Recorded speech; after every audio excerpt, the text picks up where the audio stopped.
And we are live on another episode of Brownish. You know her, my co-host, the hilarious, the beautiful Sasha Merci. How are you?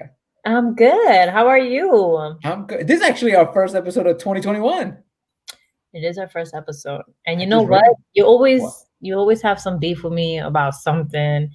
You know what was crazy? I didn't Uh-oh. know it was your birthday until I scrolled through my timeline Uh-huh. and saw it was your birthday. So happy belated birthday. Thank you. You're not the only one to have that beef. But it's weird as an adult to tell people it's your birthday. Like, that's just a weird, I feel like you're shoehorning it into conversation. Because I was on a phone call with my boy, and then we hung up, and then he called me back. He goes, "Yo, it's your birthday?" And I was like, "Yeah." He goes, "Why don't you say something?" I was like, "How do you? Hey, how's it going? Oh, by the way, it's my birthday." Like, It's my it feels, birthday. It's my birthday. yeah, it Well, feels the thing ridiculous. is, I've been asking you, I'm like, oh, when you getting back? When you getting back? When you getting back? And you're like, oh, I'm gonna get back. Da, da, da. You could have been like, around my birthday. I'm gonna get back around my birthday or something. Like that's how you could, you know, Uh-huh. weasel it in or something. Right. And you know, I'm I like got, a big horoscope person where I'm like, oh, what design? You know, yeah, and now I find out that you are a Capricorn. yeah. What does that mean? Ugh. What? What do you I'm like? joking. I What? love Capricorns. I'm joking.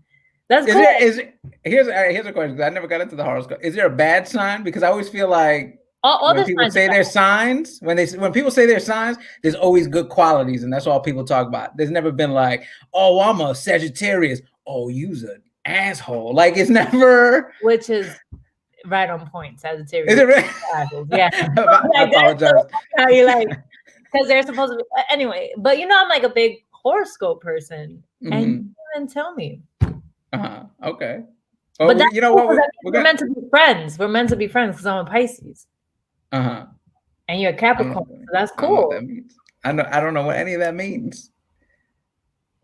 It's okay. I'll send you the whole We're gonna have to do an episode. We'll do an episode of just horoscopes, and you can break this all down to me, and we can absolutely. you can tell me what the traits are. Because like this is the other thing I hate when people are into horoscopes, and this always bugs me because they don't explain it. I'll be like, oh, this is my birthday. Like, oh, Capricorn. It makes sense. Yeah, I get it now. And Yeah, I'm like, the hell does that mean? it makes sense. Just what does that mean? It makes sense. Now I completely understand why you can run 10 miles like nothing. Wait, Like so my running isn't me making a choice? It's because it's my no, it's birthday. a Capricorn. That's such a Capricorn thing to do. Like Capricorns are known for being like hard workers and like they're very disciplined. You know, they're go-getters. They have like an amazing work ethic. Uh, and that's really what Capricorns are known for. They're also like their sign is the goat. I have some friends that are Capricorns and like they, you know, very into horoscopes and they're like, yeah, we're like the goats. We like to like climb the top and then be like, okay, we're bored. We already accomplished this. What's next? You know? So it makes sense now that you could just on your off day, you're like, yeah, just run 7 miles. I'm like, bro, what the fuck? I can't even do one without getting asthma. No, we'll get you there because remember we promised Shakira we're going to do the January health challenge. Win. Well, January. okay. So real quick, right? It's not even on purpose, but lately I ended up getting myself a stationary bike, and I've been doing that consistently, and I've been eating very healthy and cutting out carbs. Like just I woke up one day and I'm like, I'm a motherfucking adult. And I did have your voice in the back of my head that was like, yo, we gotta be healthy. So I'm like, oh, you got the air fryer. You're doing it in the new year. that's how we gotta do it. I'm excited about today's show. We've got a special guest. He's actually a good friend of mine. He's one of the people, and we're going to talk to him about this. He's been pushing me to run more. Like I don't know how he does it. He gets into all these races and stuff, and he'll be like, come on, I'm going to hook you up. And he actually, like, I did the Long Beach half marathon with him. Yeah. And I've done races before, but this one was like VIP treatment, like to the point where they had stuff waiting for us that wasn't like runner. Would you like some champagne? I'm like, yo, I gotta run. No, what? What is this? Champagne? Yeah. Would you like some crab dip? I'm like, what? I'm about to. no, I can't have Yeah. that. Mhm. But he's a sports reporter. He's done stuff for ESPN, Golden Boy Boxing. Give it up for the amazing Beto Duran, everybody. How you doing? How you doing? Beto, and I'm a Leo. Oh, you're a Leo. Okay. Oh yeah. Oh yeah. And everything revolves around you. No, I'm joking. Oh, you're a Leo? Yeah. That makes Yeah, sense. yeah. That makes sense. As I'm gonna start doing that. That makes a lot of sense. Yeah, exactly. As most people in Hollywood, they're a Leo. They're full of themselves. And Eric, you want to stay away from Geminis because there's two of them. Pisces are cool because they got the water sign. And a Capricorn, the negative thing about you is eventually you're going to hate everything you're doing. So I always do. I hate my material. I hate everything I do. You know so much. Yeah, you like it, and then all of a sudden you're like, I'm done with it. So you get rid of people quick. Yeah, Okay. you get over things very quickly. Yeah. So Leos are cool. We love the attention. So what's up? No, that's true. That's like, but every time a Leo comes in the room, they're so charismatic, so everyone wants to be around them and stuff like that. So that's a really great quality to have. That's why I'm on a comedy. That's why I'm on a comedy show and I'm not a comedian because I love the attention. You see, goes hand in hand. Yeah, I know what's up. Well, good to have you, man. Dude, why am I here? Seriously, why am I here? Well, because this is what we do is we spotlight people, Latin people who are doing great things. And you, dude, you since I've known you, you've been that dude to have a position that people want. And then, you were ESPN for a while, and then ESPN had all those major layoffs. You're not a guy that just disappears. Next thing I know, he's like, yo, I got this show on Golden Boy. I'm doing this. You've always been that hustler to me where I'm just like blown away by the hustle that I'm like, why are more people not like this dude instead of just sitting around complaining like, man, the industry, the man's out to get me. This, that, like, you're a dude that always finds the next thing. And I see you on Instagram, I see you on Facebook, I see you on Twitter, and you're always lining up the next thing. And I'm always in awe of that. It's the fact is that I have no safety net. I have, I'm a freelancer.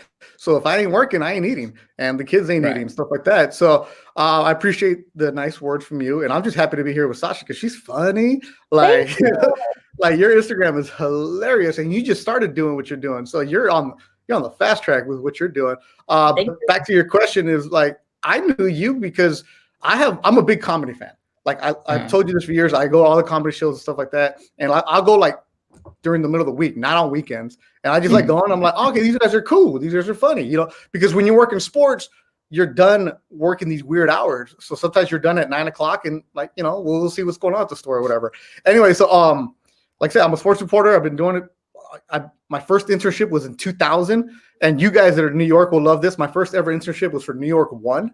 Yeah, so but it was out here in LA at the Democratic National Convention. So what it was is I got the internship for New York One because they needed somebody from LA because I didn't know this, that New Yorkers don't drive.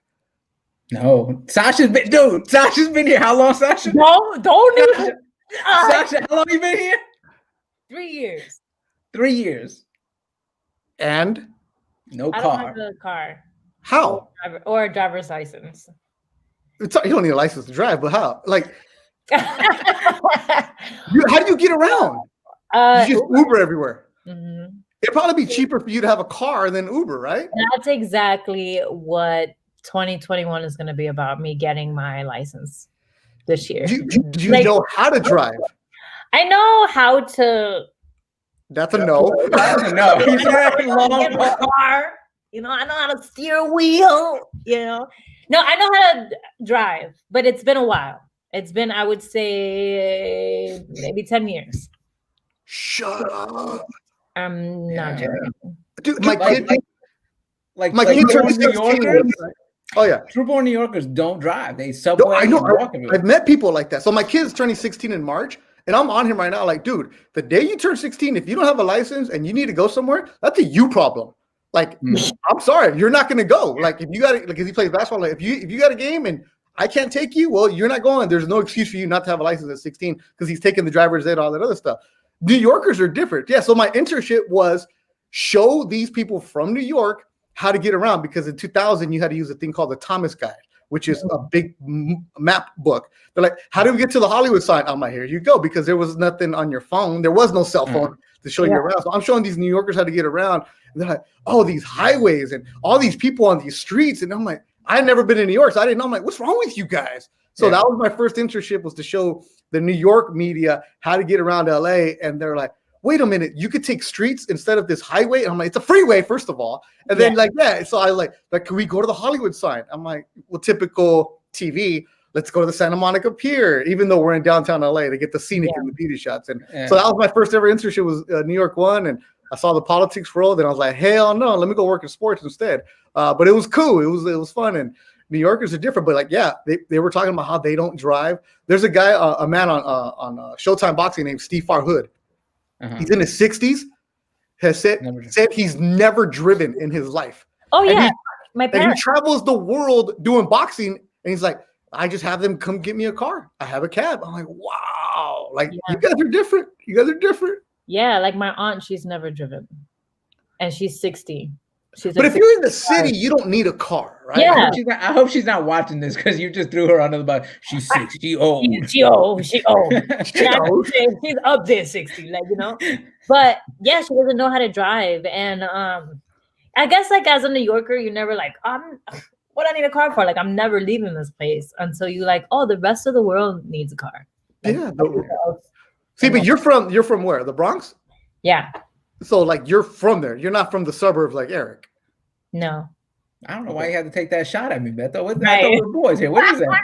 I'm from the Bronx, bro. Like, well, she's from the Bronx, where you get on the subway and you don't need a car. Eric, out there with the white picket fence, you need the car. Whoa, we didn't have a white picket fence. Somebody on your street did. A lot of people did, but not us. Yeah, that's so funny. Yeah, no, like, we didn't have any cars. That's weird. That's crazy. So wait, how did you get the internship at New York One? Oh, I lied. How did you lie? My whole career is based on being 2 steps ahead. You see, that's a real thing right there, where it's like charismatic and like, yo, I know what I'm doing. I was in college. I was in my 4th year of junior college. I was a professional junior college All-American. And I thought, I didn't know what I wanted to do. I talk a lot, and I was like, maybe I always wanted to work in sports. That was my thing. I want to work in sports. So I was like, wait, were you a communications major? Yeah, I was a journalism major. That's every communication major. I didn't know what I was going to do. No, eventually, no, I started off, I wanted to be a doctor. I wanted to work for a team and be like, because I wanted to work in sports. And I'm like, how do you go work in sports? I'm like, oh, you need a team doctor. So I took organic chemistry, and I'm like, hell no, forget this. And I was like, I'll talk a lot. Maybe I'll be an agent. Started taking those classes. I'm like, nah, I just didn't know what I wanted to do. I want to work in sports. And then my 4th year of junior college, while all my friends were graduating from SC, UCLA, and I would go party at all the schools. I spent more time at the UCs and the private schools than I did at actually going to my class. I was a terrible student, and I didn't know what I wanted to do. I knew I was smart. I just didn't know what I wanted to do. And then I took a journalism class, and the professor was like, you're a good writer. I'm like, I am? In high school, I was the editor of my school paper to get into the football games for free. Like, I learned that hustle quick, and it got me out of like the real English class. So that I was like, whatever. So I was that kid in high school who always had the sports page with them. I was a paper boy when I was a little kid, and I'd always read the sports page. So I was always, through osmosis, picking it up. And then once in college, I saw the light, and I was like, dude, this is what I want to do. She's like, you can write and be a sports reporter. I'm like, ain't no Mexican sports reporters. Like, you just don't see them on TV. You don't read their bylines. You don't know what's going on. And I was like, all right, maybe. So I wanted to be a writer. And then I learned you need to have an internship. So what was going on is all my friends that were graduating from USC at the Annenberg School of Communications, I'd hang around them. So they're like, you got to get internships, you got to do that. And then one of them had an internship with CNN, and he's like, dude, they're looking for somebody who's 21 from LA to help out this New York One affiliate, but you got to start in a week. Just put in your application, put it in.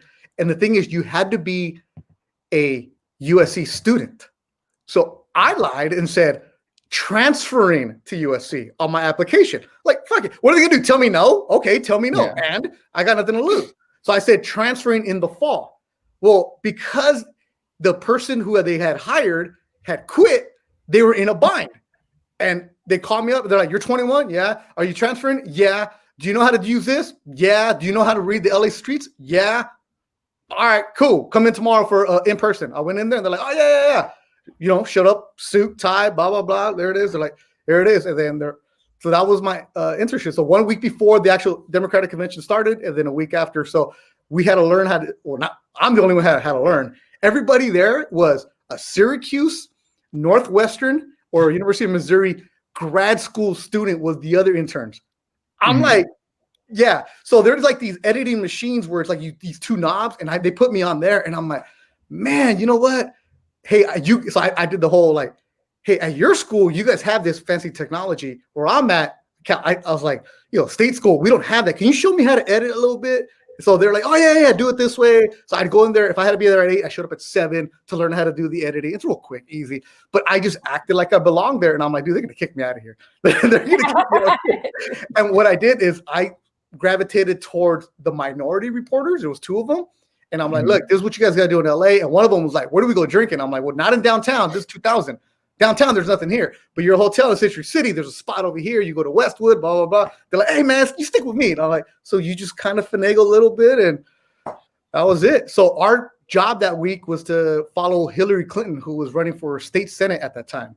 And that's when I met about Secret Service. I saw all the senators in New York, Charlie Sumner and all them other people. I was like, they were starting off. And that's when I saw like how TV works, where we do an interview and then 15 minutes later it's on the air, and it's like the people literally yelling, "Hurry up, we got to get it on now, blah, blah, blah." And I'm like, whoa, this is cool. Like, this is way better than writing a paragraph, getting edited, like the long term. As Leo, I want that instant, right? And I was like, yeah. I was like, forget this. Like, we're going to see it tomorrow. We saw it 15 minutes later. And then I was like, forget it. Life changed. Light bulbs went on. I was like, I want to be a producer, director behind the scenes. And then, hey, dude, that's your love for comedy as well. Like, that's why you like comedy, because it's that instant gratification. Yeah, like, I hate exactly what you're saying. Like, write a script and then we're gonna film it, and then we're gonna see in a couple weeks. No. I'm like, I want to know right now if it's funny or not. Right. Yeah, boom. Is this funny? No. Okay. Is this funny? Okay. Thanks. Yeah, that's me. It's like I gotta have like 8 different projects going on at once, and then that led to it. Once I know what I want to do and I'm fired up, get out of the way. And that's when I finished up. I didn't even finish school. I was like, I went back and I was transferring, and then I was like, this is what I want to do. I want to work in TV behind the scenes. I was like, not on air, but behind the scenes. And that led to another job at ESPN Radio, throwing out the t-shirts, the street team, putting up the tent, like getting food for the host. And then I met a producer. I'm like, how do you do what you do? He's like, "Come tomorrow at 10 a.m. I was there at 9. And then I was just around. Like, open the door for me, I'm gonna fucking kick it down. And 20 years later, I'm still here. That's amazing. So at what point did you make that transition to be on air? Because now people see you got the fancy pocket squares, you got the fancy ties. Right. Come on. First of all, none of it's fancy. And on my Instagram, I always post where my outfits are from. And I even put yesterday's jacket, $60, Hollywood Suit Outlet, picked up by my daughter. The tie is always from the Tie Bar. It's not a plug, but every tie is $15. The shirts are from Macy's or Nordstrom's Rack, $10, $12. Like, people, you just got to make it look good. You got to own the damn thing, man. You got to accessorize. You got to coordinate, right? You got to coordinate. Yeah. And then you got to own it. I pay more for the tailoring than anything else. I mean, I do got 2 fancy suits. No, don't trip. I got a couple nice ones too. But the transition was maybe 5-6 years later. I was working behind the scenes, and they're like, "Hey, just start talking, start doing this stuff." And I didn't know I wanted to be on air because there are no jobs. Like, there are more people on a team than there are reporters. So behind the scenes was the stuff where it's like, there's the job security, that's where it's at. And I was having fun I was the producer at a radio show in LA, and it was big. And then I would get on the air, I would start doing stuff. And then somebody, Shelly Smith, actually told me, she's like, "You should be on air." Shelly Smith is a longtime ESPN reporter. She's like, "You got personality, you got hustle." And I'm like, not really. So then I was like, you know what, why not? Let me try it. So I would go and work at a local cable company here in LA called in Hawthorne, where we would do high school games. I'd go do them for free on Friday nights and just do it. And it was like, this is fun. And I learned how to suck and like how not to suck and then still suck. And then, saying, well, all the stuff where it's like, you're basically acting like everybody you see on TV, but they're really good and you're not. And I did that for a few years for free and just for fun. And then things started changing and then evolving, and they're like, "Hey, you're on air now." Like I kept telling them, "Hey, I want to be on air. I want to be on air." So they were like, "Okay, you really want to be on air?" I had a good mentor who said, "Go to an LA Kings hockey game, do a report, show me what you got." The fuck do I know about hockey, bro? Like in New York, LA, a Mexican, nothing. I went to the library and got the rules book. I got this, and then I get there and they're like, "Okay, you're not going to interview the Kings players. You're going to go interview the Columbus Blue Jackets because nobody travels with them and they suck. Right. Go in there and interview somebody." I'm like, "All right." So I went in there, did a couple interviews, and helped out. And I did the Kings for a year. Then I would do the Clippers, and I became the guy who did everything nobody else wanted to do. Clippers games, I was there. Angel games, I was there. I got to go to Laker practices, but not the games. Like that was my deal, and I didn't care. I loved it. Just stuck being around, and then just keep going, and then just once I figured out what I want to do, I want to be on there. I'm like, let's do it, and just keep on hustling, and then find good mentors. Don't believe your own hype. Don't let anybody tell you no. I started applying for TV jobs. I was working at the radio station. I started applying for TV jobs in Yuma, Arizona. Eureka, California, Ukiah, anywhere in the Southwest that you could think of, like Market 150 and everything. I got denied for every single job. I was 0 for 22. I tell these kids at grad, I'm like, you guys have more experience than I do because you got a job. I went 0 for 22, but my reels sucked. I sucked. And it's like, don't ever take anything personal. You're not getting hired for a reason. It's like, you get told no, okay, work on it, get better. And we get better. And get better. I always laugh because they always say like Hollywood is the land of no. Like you got to hear 100 no's before you say the yeah. I'm like, even being Latino, like we hear no at home all the time. Like, another no, right? Can I go out? No. Can I do this? No. Am I gonna make it? No. Like you hear it. That just prepares you for life. Can we go to McDonald's? No. Yeah. My family was surprised. They were like, "Okay. ¿Tú estás haciendo qué? You in a movie? ¿Qué?" Like they were like, "I didn't know you was gonna make it that far." Like my family was really like, just no. One thing that you said that kind of stood out to me is like, don't believe your own hype. Like, what do you mean by that? Damn, I don't want to be a hater, but fuck, I'm gonna be a hater. Like, just because you were an extra on a movie doesn't mean you were in a movie. Don't put it as a credit. Like, you weren't in like Erik Rivera's show. You weren't on Mr. Iglesias. Like you were in the background. Like, and I'm just being a smart ass about certain people I don't like. But believe your own hype is like, okay, like when I was at ESPN, I would do a bunch of the ESPN shows like Sports Center and like First Take. I do a bunch of those stuff as a contributor. I wasn't the main guy. I knew my role. I showed up on the holidays when nobody's watching and nobody wants to work, and you're there. I worked the holidays. So it's like, oh, I was on First Take. Yeah, but nobody watched, bro. Like, don't come out and puff your chest out like I'm the man about it. It's when you have your own billboard, when you have your own name on the marquee, okay. When you are an opener in your comedy terms, you're not the guy. Nobody's there to watch you. Like, you're selling tickets, right? They're not giving you a green room, to put it in comedy terms. But like, it's what I say about don't believe your own hype, because as soon as you get done with that show that day, who cares? What are you doing the next day? What are you doing the day after? What do you have lined up 3 weeks from now? Okay, cool. Like, how many people come back and say, oh, I used to be on ESPN? Great. I got let go from ESPN 4 or 5 years ago. I think, I'm not too sure now. I forget. But that was a past life. I could still be sitting here right now like, I used to be on there. Well, who cares what you used to be? What are you right now? And as far as like, don't believe your own hype is, because as soon as the higher you rise, you're going to get your ass knocked down really, really quick. Like, so why are you going to go and say, I am here and feel invincible? Because we're all replaceable. We are very, very quick to be replaced, because I know that now that I'm in my 40s, there's some good ass kids that are in their 20s that are taking my job, which is good. I wish you would. I replace somebody's going to replace them, but you got to work even harder once you've made it. Like the baseball players always say, it's hard getting to the major leagues. It's even harder staying in the major leagues because there's just so much talent. So I just more of like, I guess it goes back to like the way I was brought up, where it's like, and who cares what you've done yesterday? Right. ¿Qué te importa? ¿Qué te importa? Ahorita, ¿qué estás haciendo? Like, what are you doing right now? And it's like, if you start looking at your resume, then what are you really doing for right now? What are you building off of? Like my resume is impressive. Like if when I talk to high school kids or college kids, I'm like, dude, I can tell you how amazing my whole career has been. And You guys still don't know who I am. Like right now, your audience has no clue who I am. So it's like I'm obviously haven't reached where I want to be. Mm-hmm. Do you think that because you have that mentality that also contributes to your success? Because it's like, yeah, you know, like I am working really hard and I'm doing all these things and I'm getting there, but like, not that this isn't enough, but it's just like, this is not where I want to be. Do you think that that really contributes to your? I think so I have a podcast called Living the Dream. And when ESPN let me go, like the reason ESPN let me go is because they purged like hundreds of jobs. But I had already seen the writing on the wall where it was like, okay, eventually this is going to be gone because now everybody has all the information on your phone.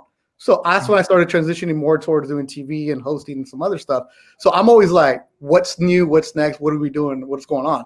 And because I don't have that USC, Syracuse, Northwestern degree. I've never had an agent. Agents don't want to work with me because they're like, we don't know where to put you at. You're on Deportes, right? I'm like, fuck no, I've never worked in Spanish. I don't speak like that, man. Like, I don't do that. They're like, oh, but you love soccer. No, I don't. I'm from LA. I like basketball and baseball. Like you get pigeonholed in certain ways. But I also play the white game. I'm like, yeah, no problem. You know, fantastic. Yeah. You know, Latino light. You know, that's what I like to say. But as far for me, I have a responsibility to myself to make sure that every single day I wake up and I get to say I'm living the dream. Like my mom, 7 kids, raised us, has no idea what I'm doing. My dad was a machinist, typical, like come home from work, give my mother a check, sit down, and that's it. Raise 7 good kids, make sure that none of them are cholo, and we're good. Like that's what it is. So it's like the responsibility I have to my parents to like make sure that their struggles and I get to have an opportunity to do a white collar job. Like I ain't breaking my back. Like I ain't messing up my manicure. I ain't doing any of that stuff. Bro. Like you know, I got my Botox fills in January. I make sure we do all that stuff. So, but my attitude has always been because I don't have that strong support system per se from like an agent or the big time schools or anything else. All I got is the work ethic, and I saw my dad working 3-4 jobs as a little kid. I used to go deliver the newspaper with him at 3 a.m. So what am I going to do to complain because I can't get on TV right now? And it's like, okay, and when you are given that opportunity, how hard are you worked? How much have you prepared? Because the day you show up not prepared is the day that you get replaced real quick. Like yesterday on CBS, they told me that, oh, we're going to talk about this game. I'm like, fuck, I didn't even watch that game. Best believe I went and looked at all the stats, all the notes and everything else. And they came to me and they're like, hey, Beto, what about this? And I'm like, yep, blah, blah, blah, blah. People are like, man, you know so much. No, I fucking prepared. So don't ever believe that you're too good not to prepare. And back to with comedians, I shouldn't see your same set a year from the later. Like, have you evolved? Like, or you just believe in keeping the same stuff?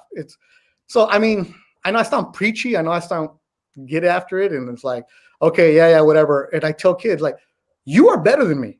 You are way better than me. You have a better voice. You look better. You have it all, but you ain't gonna outwork me. Doesn't matter. And if you do, good for you. I wish you would, but I think I just have that attitude of like, I love what I'm doing, so I'm not going to let anybody replace me. Yeah, no, and I'm a big believer in everything you're saying because also, and you said in a couple minutes ago, like there aren't there's not a lot of diversity when it comes to sports reporters. Same thing with comedy, same thing with on television. So when you see these comedians or people who aren't putting in the work, who aren't doing the practice, who aren't prepared, but those are the ones that like to sit around and complain why they're not getting the shots. Like, no, we have to work harder because there's not a lot. Like, honestly, before you, I didn't know any Latino sports reporters. Like now, not even, I couldn't even name 10. Like I know there's Levitard who just left ESPN. I used to watch boxing all the time with my family. Like we would get together on the weekends and it was a bunch of white guys. Sometimes you get Roy Jones after he retired, but there was never Latinos. So now that I'm older and I see the role that I have as a role model, I pay attention to it. And that's why I'm very, very adamant about going back to high schools and speaking to kids and tell them like, look, so I go to like LA Unified School District schools, like the city schools, and tell them like, I speak to the journalism classes. I'm like, look, you may not be me, but damn it, if I can come from the same school as you, have lunch tickets the same way you have, same exact background, maybe you can go be a doctor, be an astronaut, be the president, whatever it is you want to do. Like, I didn't know that this was possible for me. Not because I didn't have the example for it. I just didn't know how to get in there. Like, I was always like, hey, how do you do this? How do you do that? How do you do this? Find the mentors, find the people that help you out. And early on, I reached out to somebody who was a higher up in the Latino media people behind the scenes. And this fool just straight smacked me to the side. And I'm like, damn, okay, cool. Like, I didn't take it personal, but I got what it was. I was 24 and I didn't offer him anything. Like, because he's a vice president at a big time company.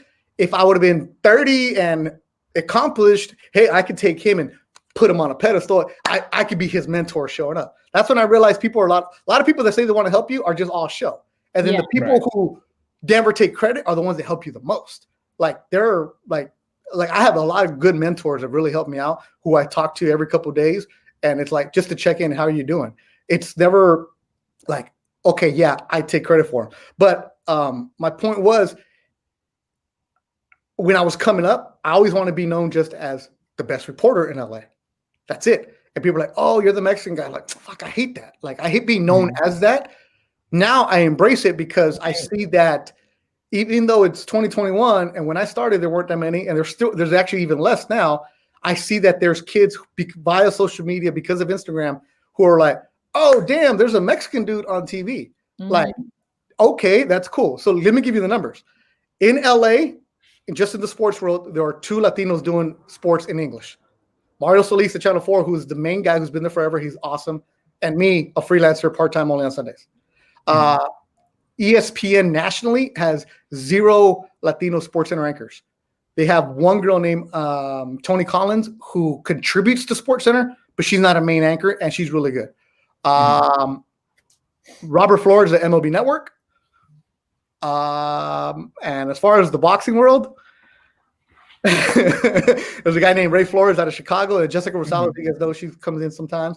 But it's just us. And then anytime I work a fight for the Zone, one time I did it, and I worked with Sergio Mora, who's a former fighter, and I was like, yo, like, we're making history right now. This is the first time this is ever an all Latino broadcast. And the bosses were like, whoa. I'm like, yeah, because there's, as far as Mexican or Latino play-by-play guys, it's me, the kid Ray, and then there's a kid in Texas named Alex Del Barrio that do play-by-play, which is like the main voice.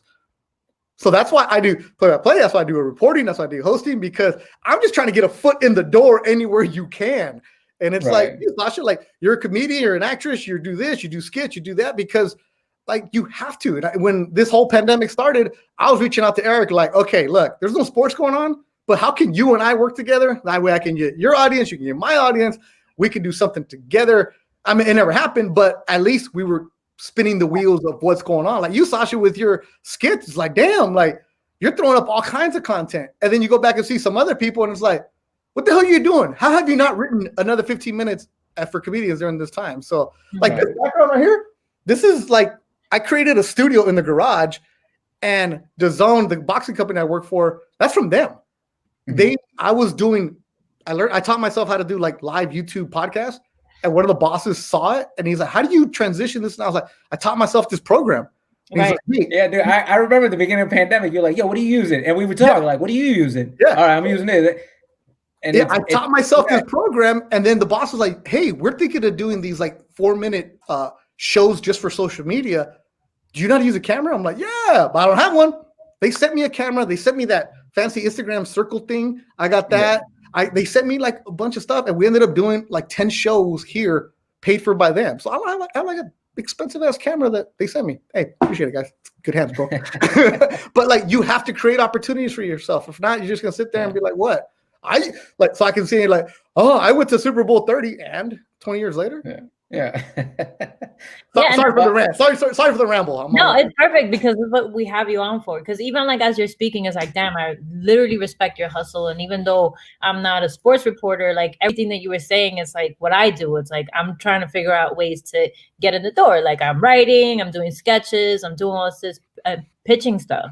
So what do you do on your downtime? It seems like you're always on the go. Like when do you like chill. And what do you do? Beto doesn't know the word downtime. He doesn't. Ah, man. It's Because because like, guys, this sounds so corny. I love my life and I am living a dream, even though this is a nightmare with this pandemic. And I get paid to like talk about sports when I do get paid, once those invoices cleared. And it's like, I go back and look at my parents. I'm like, every single day they got up and were like, damn, I got to go to work. Like, so I'm not going to complain about anything. I remember I was talking with my sister, who's an interior designer. We were talking about this the other day. Like, remember when we used to go with my dad to like clean like the offices, like on the weekends, and like this is like in the early 80s, and like people had cigarettes on the ashtrays and how nasty it smelled.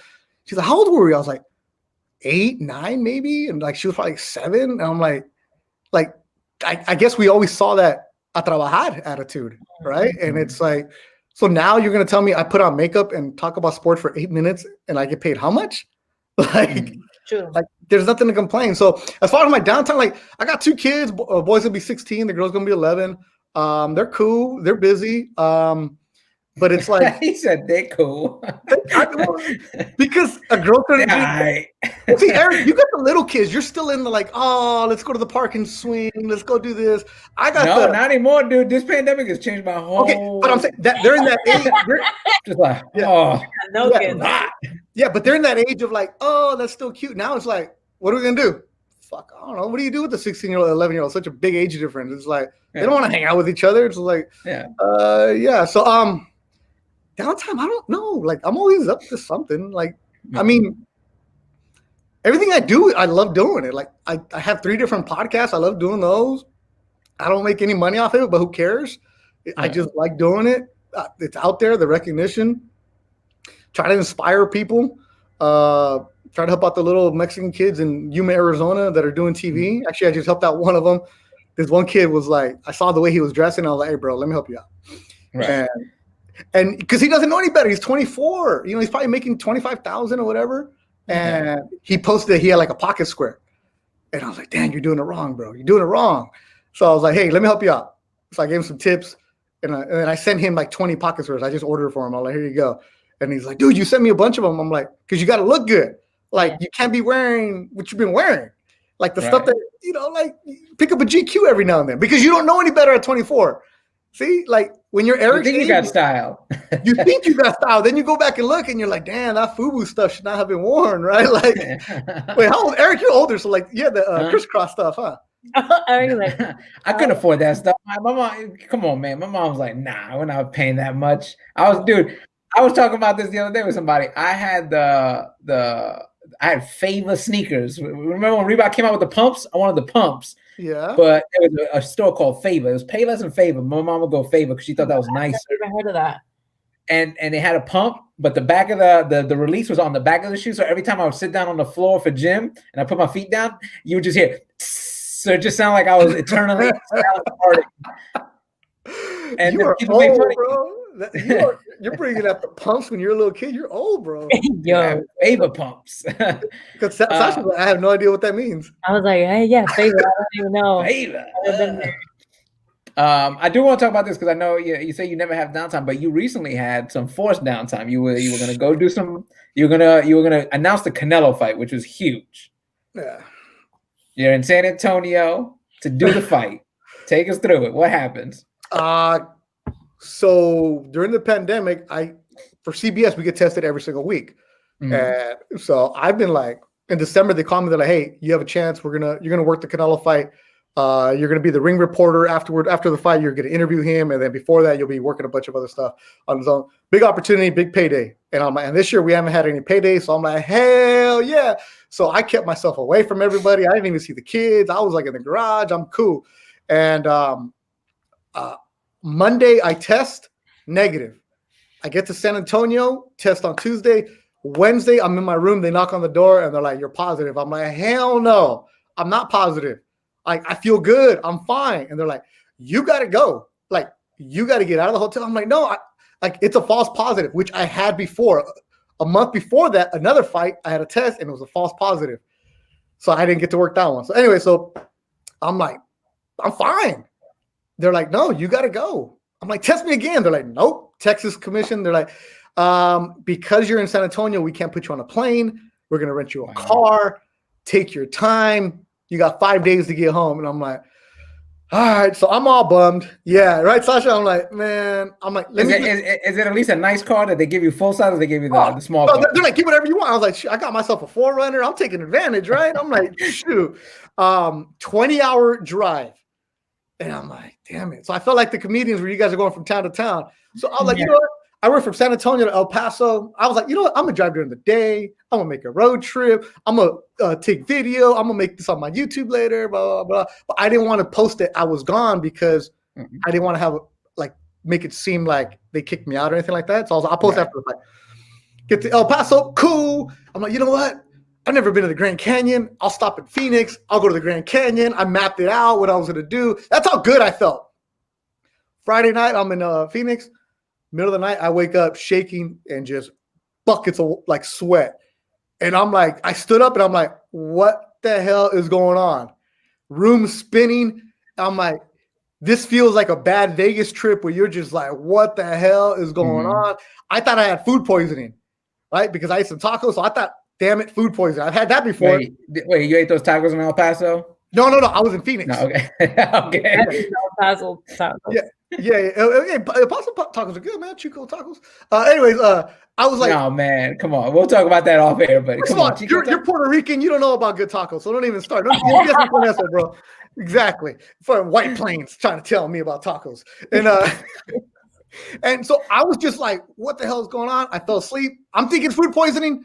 Nah, it hit me. The Rona got me. And I'm 6'1". I was in the fetal position for 2 days, and I would just sweat it out, wake up, feel good, stand up, and then get knocked out. And I did not leave the bed for 2 days. My sister was sending me like, what's that called? Instacart, all those apps that I've never used before. She was sending in like my friends that are doctors were like, just take vitamins, this and that. It got so bad where they knocked on my door, the Instacart, and I couldn't get up to go to the door, that the housekeepers thought that the stuff on the door was trash. So they threw away my vitamins and my medicine and all that stuff. That's how long it sat out there that I couldn't get up to go get it. And I just sweated it out. It was bad. And I lost 12 pounds in a couple of days.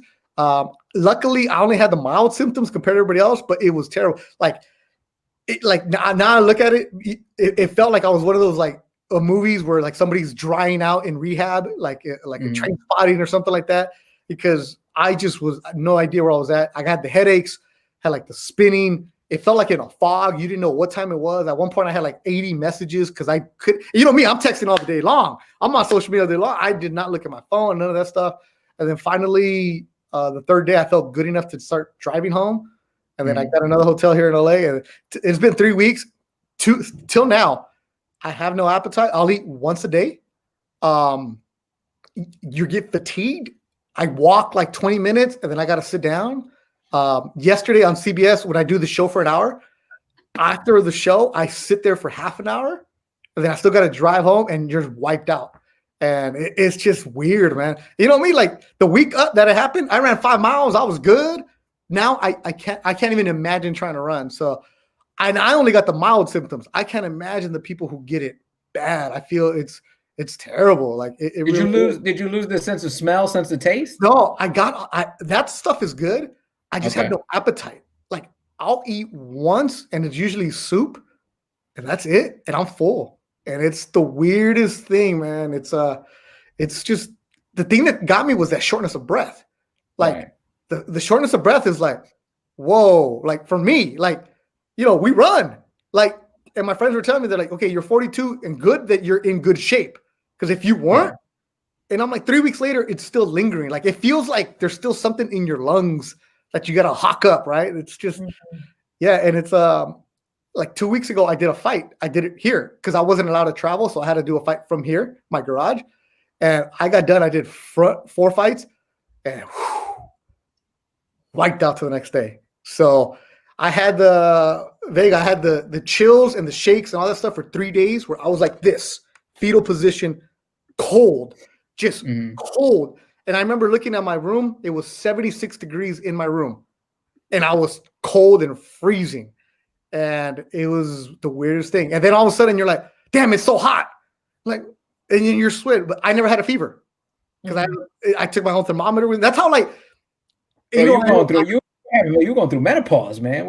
Yeah, dude. That's not crazy. But from people that had it, they say the same thing that you're saying. Yeah. How long did it take you though? Was that? How long did it take you to feel better? Oh, like 2 weeks. To where, like, there would be days where you're at home and you wake up and you're like, damn, I need to go lay down. And it's like, and for me, I'm like, that's the hardest thing. It's like, let me go out, let me go do this. And the other day I didn't feel like walking, so I like took my fixie bike. 10 minutes in, I'm like, this is a mistake because my heart rate went up. I'm like, no, like it's just like the weirdest thing. And I only had it mild. And then I got into it with some people. Like I deleted some friends, like real friends, who are like, bro, come on, man, you're doing this for attention. I'm like, you freaking think I'm doing this for attention? Like one of them was like, it's all media made up. I'm like, I'm in the freaking media. Like you think I'm trying to do this for attention? Or the other people were like, oh, it's because you were wearing your mask. And I'm like, man, I just deleted so many people. I blocked like at least 20 people. And it's like, get out of here. Like, I'm not like, if I'm the healthy person and I'm getting it, they're like, well, you were around people. I was like, no, I wasn't around people. I in December, I kept track of what I was doing. I was around nobody. Like I stopped golfing. I stopped hanging out with it. I didn't go around anybody. I didn't even go around the kids for like a week before. So it's like, it's crazy. It's crazy. Yeah. But I'm glad to see you doing better, man. I'm gonna need a nap after this. I'm gonna need after this show. Like I'm gonna go lay down. Yeah, because it's like I'm starting to feel like the shortness of breath. It's been like 3 weeks. Wow. Did they tell you how long that would last? Or no, man, you ain't going to a doctor right now. Like you can't go to a doctor. You can't get in. But my friends that are doctors were telling me everybody's different. It's like some people knock it out right away. If you're in your 20s, it's better. Like the younger you are, the quicker you're gonna get rid of it.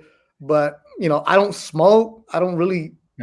I haven't had any alcohol in a month, and I'm a wine glass a night guy. I have no desire to drink wine right now. I can't even imagine that right now. Like I have all these cigars that I was like ready to plan. I smoke a cigar like once a month. No desire. That would burn me right now. It's crazy. Well, I think it's a plus that you ran, man, because like I've heard people like who have better cardio usually don't get it as crazy as other people. Like and I have friends that are like, oh, but I got asthma, and I'm like, yo, get that high altitude, man. Start training your lungs because you got to do something. You got to fight this thing. Yeah, everybody's gonna get it, man. It's just crazy. Like that's why when I was in Texas, I'm like, the people with no mask, and I see some comedians out there performing. I'm like, what's wrong? Like, dude, like, all right, if you keep your distance, I can see it, but crazy. Dude, I think I told for the downer now. Dude, I think I told the story here. Like I did an outdoor show like 2-3 months ago here in California, and I never came in touch with the audience, but I'm watching the audience. I don't know what people's mentality is that once you sit down and you're eating, you can take your mask off. It's not gonna get me now, dude. I was on stage and I'm watching this dude eating like a barbecue sandwich, and all I could see was him just licking his fingers. And I'm like, watch him on. I'm like, yo, this dude is gonna die. Like he's gonna catch this. Because I'm like, I see him around people. I'm just like, nah. Yeah, it's like I'm not trying to be like that whole advocate, but it's like just it is what it is. It is what it is. Like I feel bad for you. Be careful. I feel bad for you because like you guys as comedians need an audience. You like do the meet and greets, like all that other stuff. Like your audience is what builds your brand. And like you can post so many videos. Like Sasha, you do great with the videos, but I mean, I know there's people who'd be like, hey, I want to go and see her do this, I want to do that. Like you ain't make your money off that Instagram the way you would if you were like doing some other stuff, right? Yeah, absolutely. That's why it's crazy because it's like even this show that we have together, Brownish Live, it was like we were supposed to like go out and like interview people, and that's how we first started in the Laugh Factory. Yeah.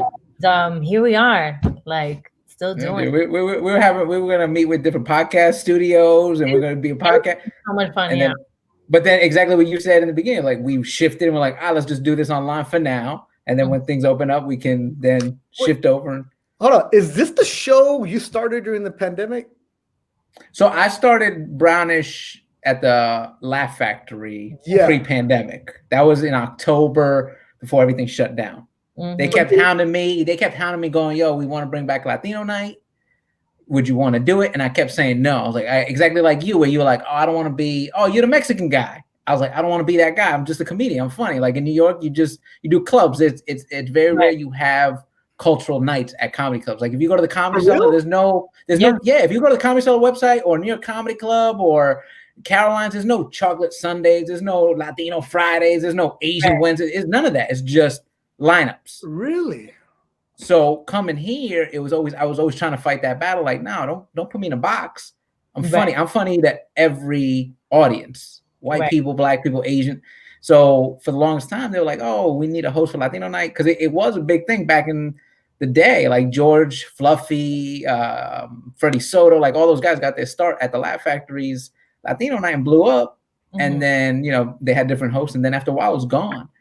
So for like the last 5-6 years, there hasn't been one. And it's crazy because it's Los Angeles and Latino comics are fighting to get up on stage. So finally I gave in and I was like, all right, I'm going to do it. But it's got to be, I got to control everything from the name. I'm not calling it caliente. I'm not calling it picante. I'm not calling it pinata, none of that. Because none of that encompasses everybody. I was like, I'm going to call it brownish because we're all a different shade of brown. Like from Sasha being Dominican to me, like we've had Ian Lara, who's an Afro-Latino. We have, and Vanessa, who's a lighter skinned Mexican. Like everybody's encompassed by that. And I was like, and I got to control everything. Dude, they put us on a Tuesday night because they were like, oh, you know what we're going to do? We're going to get the restaurant across the street to give tacos. It'll be Taco Tuesday. I was like, nope, you're not doing that. I fought them on everything, dude, until it became. And like our first night, it was, that club hosted the whole 300 people. They were like, we had 100 people that first night. And like one of the people that was working there made a comment like, oh, I guess, Latino nights aren't as big as they used to be. And I was like, okay, challenge accepted, dude. The night Sasha and I started doing the interviews, we were sold out. Yeah, like I'm not talking about just that bottom 200 people. I'm talking about even on the balcony to the point where once the show was over, there was another show coming in. They only had like 50 people on that next show.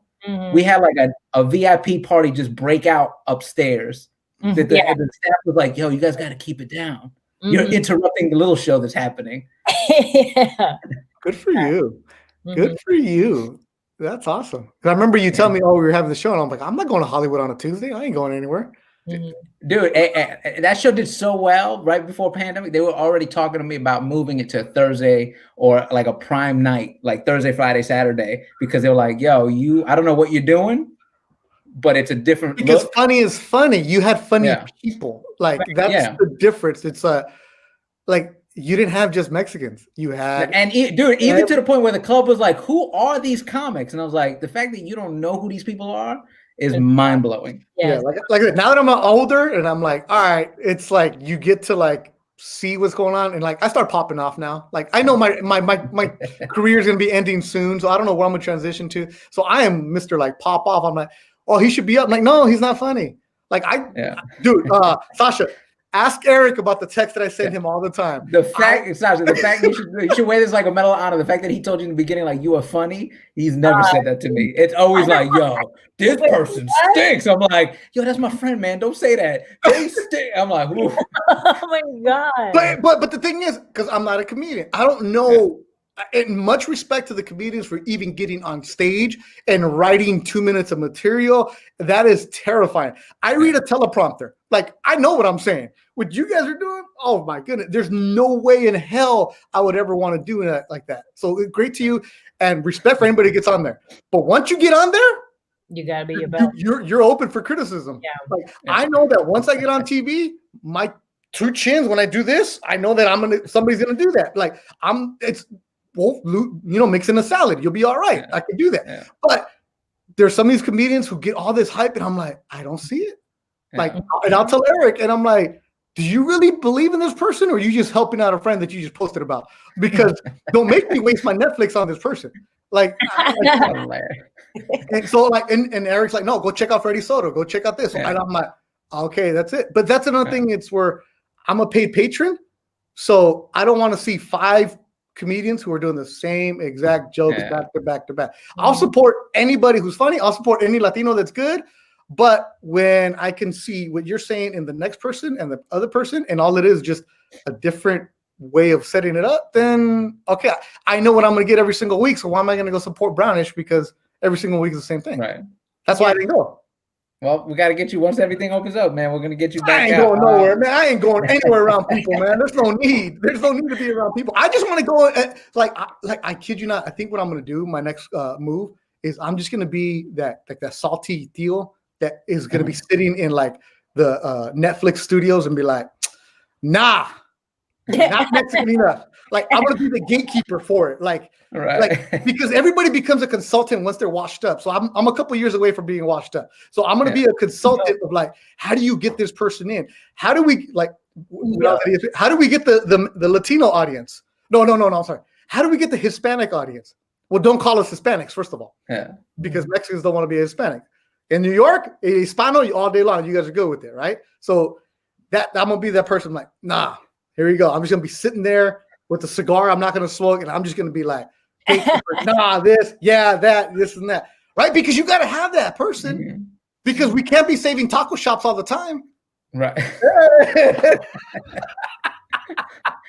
Dude, thank you for being on, dude. I'm good. I make one taco shop joke and I'm done.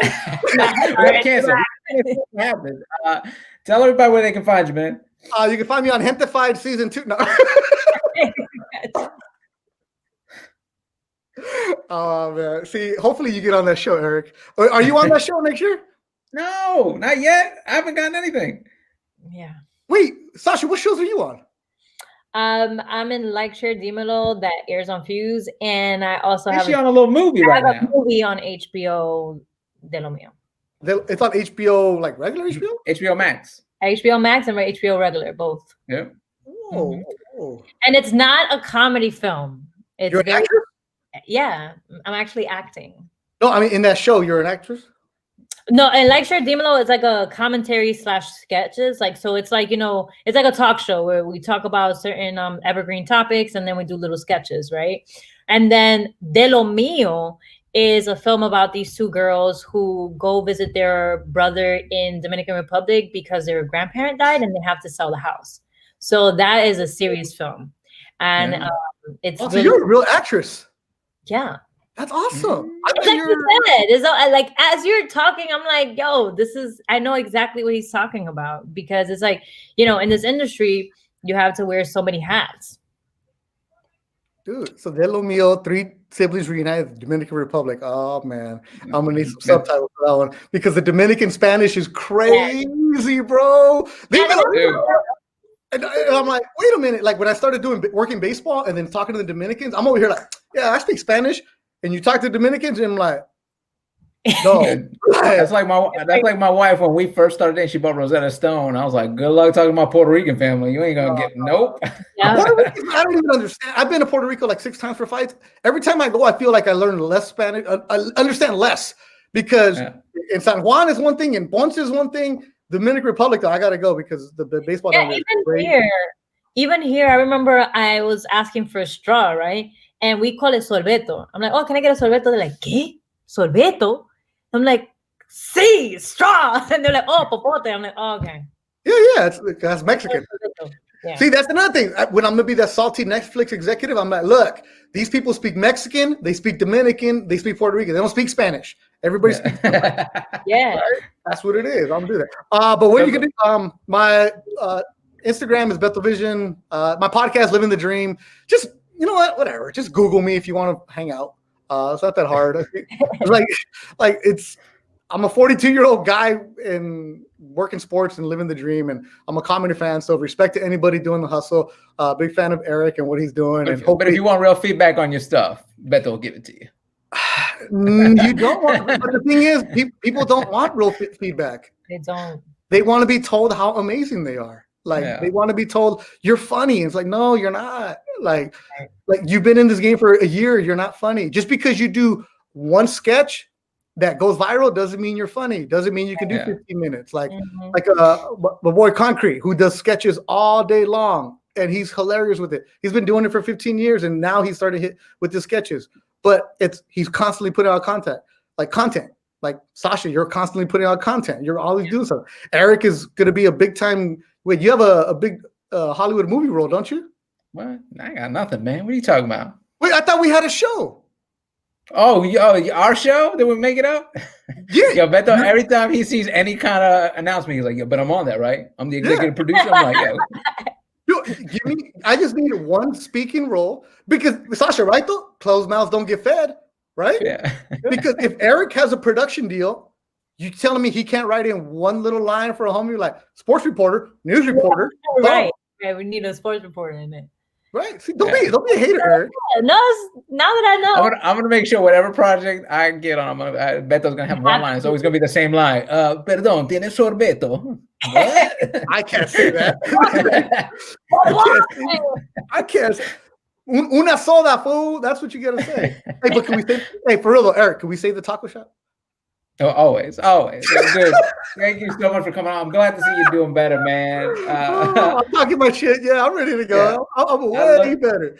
I look forward to seeing the runs again. Let me bring that back, Sasha, to Erik being a VIP at this run. I know we got off the show, but this dude doesn't realize that he's famous. He doesn't use his celebrity for anything. And I tell him, there's not many people that want to run a half marathon or a full marathon. These companies will look for somebody who can actually do it. So, hey, if we have a comedian who wants to do it, an actress wants to do it, here we go. They pay your entry, they give you gear, and then afterwards, it's a VIP with champagne and crab legs and massages. And this dude's like, oh, I don't know. He's like, I got a hotel room. I'm like, they'll give you a hotel room. This guy doesn't know how to be famous. Look at her. Sasha, you gonna run the next marathon with us? No. I can't even run. First of all, we already established that that's your cap. You're such a Pisces. You're such a Pisces. Here's how we do it. Here's how we get you. Hey, Sasha, a couple posts, no problem. You'll be there as a VIP ambassador. You start training for it the week before. Oh, pull my hamstring. I'll still be there though. This is why I know Beto would never get away with a crime. He just broadcasted this, and now there's proof. Oh, my hamstring. Oh, word. Let's see this post real quick. Yeah, now I can't do it, Beto. Hey, but New York City Marathon, like, hey, think about it. New York City Marathon, the girl from the Bronx comes home and runs. 3-time Oscar Award winner. Oh yeah. Look at her. She likes that idea. She's like, hold on. This is good. Exactly. Oprah ran the marathon. Why not you? I eat a lot of junk food. Like, dude, you cut out the bread. You good. No, I'm cutting out rice too. I'm trying to cut out the carbs. Hey, girl, you're Dominican. You're not cutting out no rice. Oh, it's hard. I'm doing the cauliflower thing. It's working. You are so hot. Wait, you're doing the cauliflower thing? Yeah. And you're gonna learn to drive. You are so LA. You can't go back home. Dude, this is my coffee, matcha tea. Hello. Erik. Sasha's a couple weeks away from us watching her in a Prius with a cauliflower bowl. Hey guys. Oh my God. You probably live on the west side too, huh? No. I live in North Hollywood. Yeah, soon you'll be on the west side. Is that the valley? Yeah, the valley. I live in the valley. You live in the valley like every comedian and actress. I think next episode we're gonna do a how LA is Sasha. We're gonna start asking a question like, you got Lululemon pants? But you know what's interesting? You got Lululemon? She's got them. She got them. I don't got Lulu pants. No, I don't. Next episode you will. Next probably. I don't work out, right? So now, like, I haven't worked out. Don't. It's bad for you. Now I'm starting to. No, don't do that. Don't work out. I do. I have to. Like, there's certain roles, and I'm like, no, you don't need them. I want to get rid of. Nah, you're all right. Don't work out. It's bad for you because then you become one of those people that, oh, I worked out today. Oh, don't do that. Like, don't. What does that mean? Who are these people? Oh, I worked out today. No, because like people love you for your this is like 2020. This is 2020 advice. Don't work out. Don't eat healthy. Don't do this. No, because it's your authenticity. It's like who you are. It's like, look, I eat bread, I eat this, and I still look like this. You just got to do it in moderation. That's the point that I'm trying to get to. If I continue eating bread the way that I do, I'm not gonna look like this anymore. Damn, her actually just came out strong. I'm not. Oh, yeah. I'm telling you, man, I have to like cut down a little bit. At least like, do it for the weekend or something. Be my Yeah. no, Be like, look, The Rock has his Sunday cheat meal, right? That's it. That's what you gotta do. Dude, that's what I need to do. I need to have I love those cheat meals. Yeah, exactly. Thank you so much for joining us. Everybody came in the chat. Thank you so much, and we will catch you next week. This was good, man. This is a lot better than the way you started your show a couple months ago, so it's good. Yeah, we're learning. Yeah,